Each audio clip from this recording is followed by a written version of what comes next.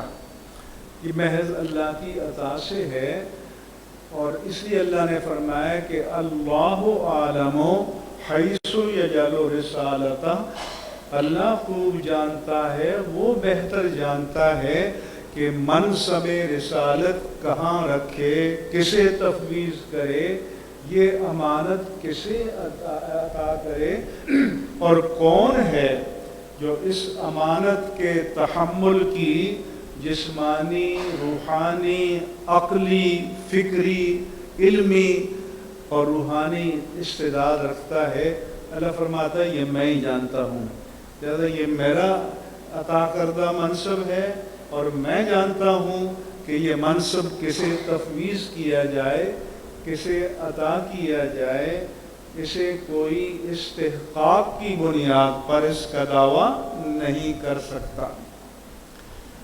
پھر اللہ تبارک و تعالیٰ نے یہ بھی بیان فرمایا کہ اس نے انبیاء کرام بھیجے اتمام حجت کے لیے، اگرچہ میں نے پہلے بیان کر دیا کہ اس پر کوئی چیز لازم اور واجب نہیں ہے. تو اللہ فرماتا ہے کہ یا اہل الکتاب قد جاءکم رسولنا، اے اہل کتاب تمہارے پاس ہمارا رسول آیا، یبین لکم، وہ کھول کر بیان کرتا ہے، علی فترۃ من الرسل، فترت کا معنی ہوتا ہے کہ زمانہ انقطاع وحی، یا ایک نبی کے وصال فرمانے اور دوسرے نبی کے تشریف لانے کے درمیان جو گیپ پیریڈ ہے، اس کو زمانہ فترت کہتے ہیں. تو اللہ فرماتا ہے کہ جب فترت انبیاء کے یعنی اس درمیانی زمانے میں جب وہ ان نبیوں کی امتیں اپنے نبیوں کی تعلیمات کو فراموش کر دیتی تھیں یا ترک کر دیتی تھیں یا ان میں ملاوٹ کر دیتی تھیں یا ترمیم و تنسیخ کر دیتی تھیں، تو پھر تجدید کے لیے دوسرا نبی آتا تھا. تو فرمایا کہ یبین لکم، وہ رسول تمہیں بیان کرتا ہے کہ جو فترت رسول کا دور تھا جس میں نبی نہیں آئے تھے، ان تقولوا ما جاءنا من بشیر ولا نذیر، تاکہ کل تم یہ نہ کہہ سکو کہ ہمارے پاس کوئی بشیر نہیں آیا تھا، کوئی نذیر نہیں آیا تھا، ہم تو اچھے لوگ تھے، کسی نے آ کر بتا دیا ہوتا تو ہم نے مان لیا ہوتا. تو اللہ نے فرمایا کہ یہ اس عذر کی گنجائش ہم نے نہیں چھوڑی. پھر اللہ فرماتا ہے کہ فقد جاءکم بشیر و نذیر، تمہارے پاس بشارت دینے والے بھی آئے اور عذاب کا ڈر سنانے والے بھی آئے، تاکہ تم پر اللہ کی حجت قائم ہو جائے. پھر اللہ تبارک و تعالیٰ فرماتا ہے کہ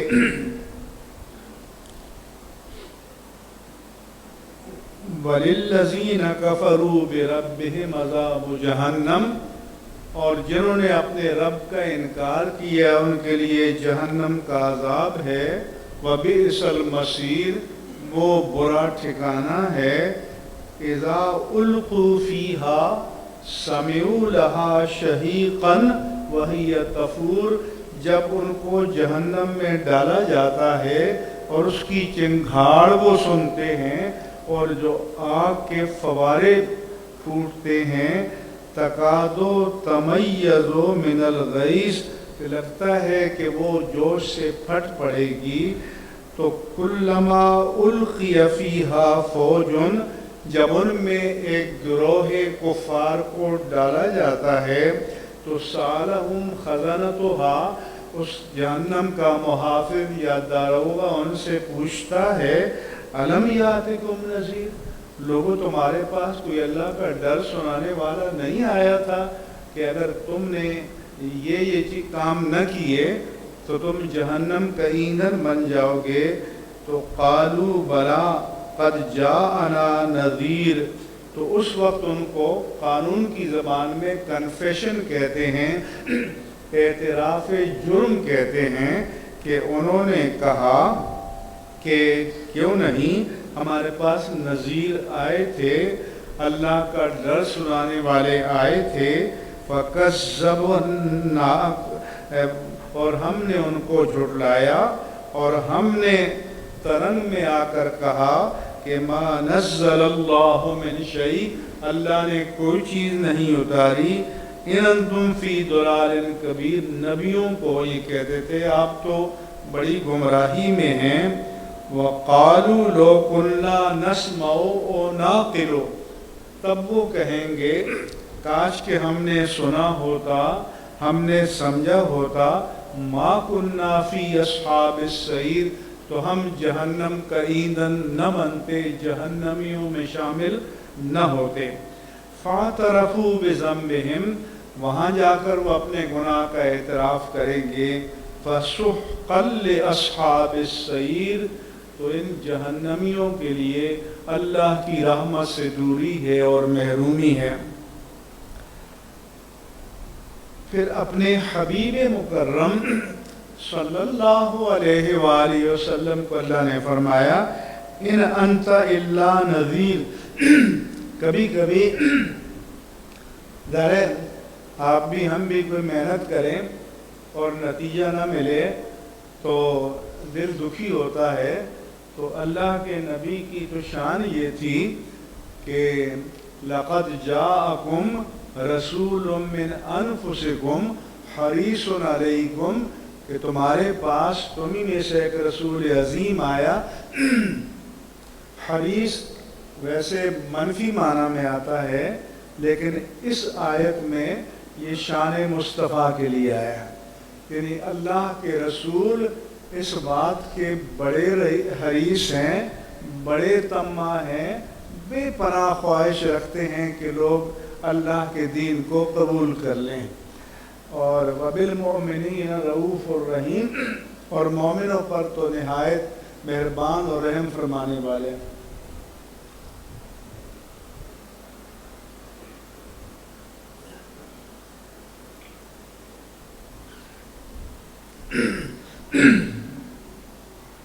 تو اللہ نے فرمایا کہ اِنَّا أَرْسَلْنَاكَ بِالْحَقِّ بَشِيرًا وَنَذِيرًا، ہم نے آپ کو حق کا پیغام دے کر، حق کی دعوت دے کر بھیجا، بشیر و نذیر بنا کر بھیجا۔ وَإِن مِّنْ أُمَّةٍ إِلَّا خَلَا فِيهَا نَذِيرٌ، اور جو بھی امت گزری ہے اس میں اللہ کے عذاب کا ڈر سنانے والا ضرور گزرا ہے، اور اللہ نے یہ پیغام پہنچایا۔ پھر اللہ تعالیٰ نے قرآن مجید میں یہ بھی فرمایا کہ وَرُسُلًا مُبَشِّرِينَ وَمُنذِرِينَ، ہم نے رسول بھیجے، پہلے یہ فرمایا کہ مِنْهُمْ مَنْ قَصَصْنَاهُمْ عَلَيْكَ وَمِنْهُمْ مَنْ لَمْ نَقْصُصْهُمْ عَلَيْكَ، کہ اے پیارے حبیب بعض انبیاء کے قصے ہم نے آپ پر بیان کر دیے ہیں، اور بعض کے من قبل اس سے پہلے، اور بعض کے ہم نے بیان نہیں کیے۔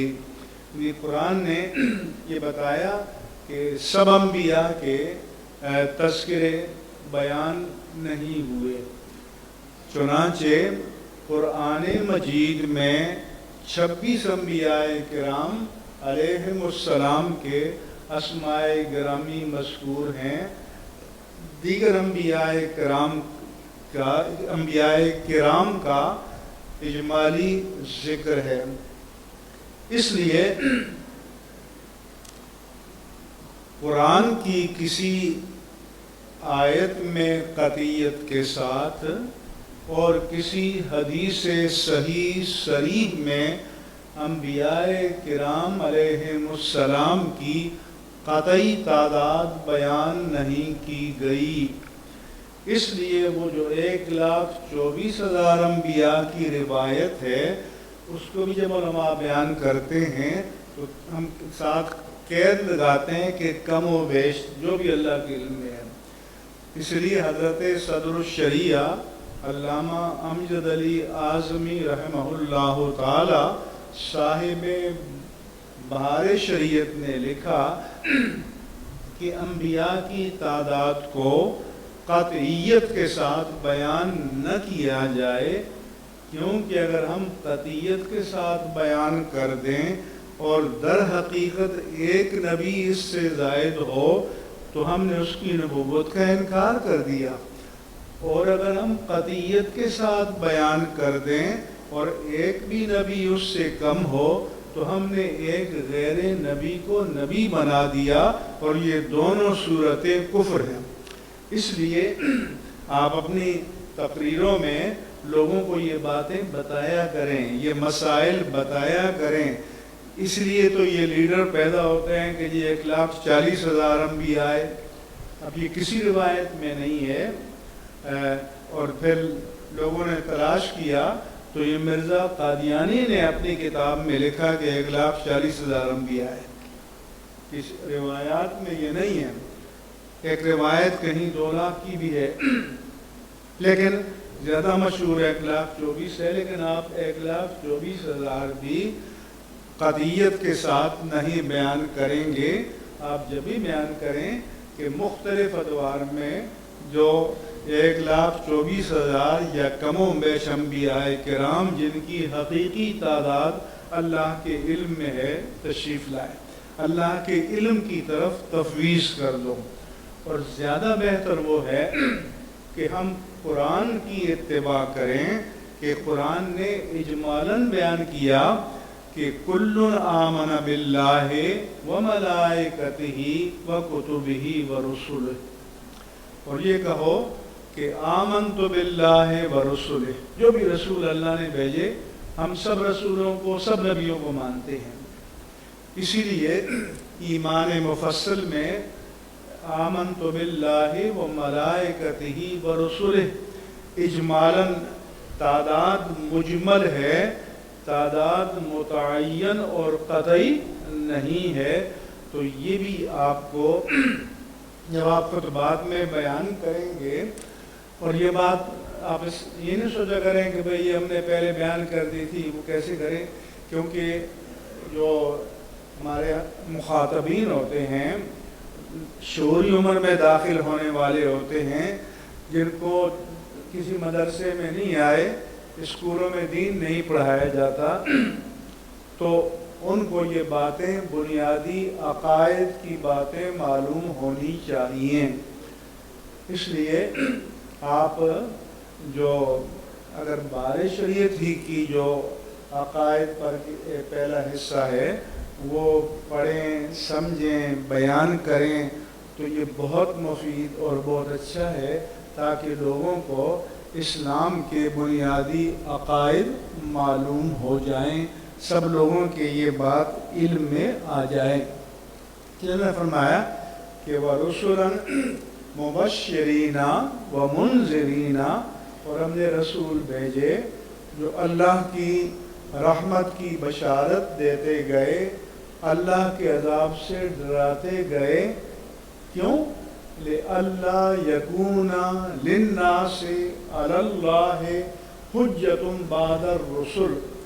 ہمارے یہ بھی ہے کہ اللہ کے احکام معلل بالاغراض نہیں ہوتے، ہم کہتے ہیں اس میں اللہ کی حکمت یہ ہے کہ کل اللہ تعالیٰ کی عدالت میں جب لوگ پیش ہوں تو کسی کے پاس شرک پر، کفر پر، ضلالت پر، فسق پر، فجور پر، بدی پر، معصیت پر، عصیان پر قائم رہنے کے لیے کوئی حجت یا جسٹیفیکیشن یا جواز یا عذر معقول و مقبول باقی نہ رہے، حجت تمام ہو جائے۔ تو اللہ نے فرمایا کہ ہم نے حجت تمام کرنے کے لیے نظام نبوت و